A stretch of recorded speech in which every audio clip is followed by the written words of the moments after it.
Lah nek iki bateh enek montor nabrak wit sampai kejegur kali nek Kabupaten Nganjuk. Akibate montor kelem sak sing nyopir. Sakbari dievakuasi suwene 6 jam korban ditemokno wis mati. Montor rupane silver njegur kali sak sing nyopirno Kali Brantas Desa Sugiwaras Kecamatan Bagor Kabupaten Nganjuk Jemah 2 Mei 2020. Jarene pirang-pirang saksi, montor sing disopiri korban mlaku banter teko kulon Apengetan. Tapi dep-dep montor monteng terus njegur kali sampai kelem. Saurunge njegur kali, montor sempat nabrak wit nok pinggir kali. Gawe bemper montor pecah korat karet nok pinggir kali. Petugas BPBD Nganjuk langsung goleki.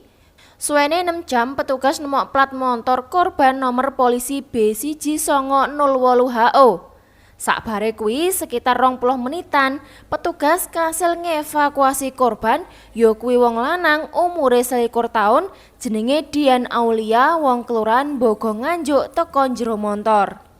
Kapolres Nganjuk AKBP Henry Noveri Santoso ngomong, urung dingerteni pestine pirang korban, tapi petugas wis kasil nemokno korban siji, wong lanang kondisine mati nok njero montor nok njero banyu kali.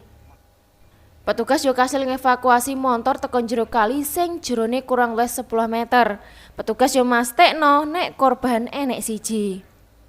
Ahmad Sarwani, JTV.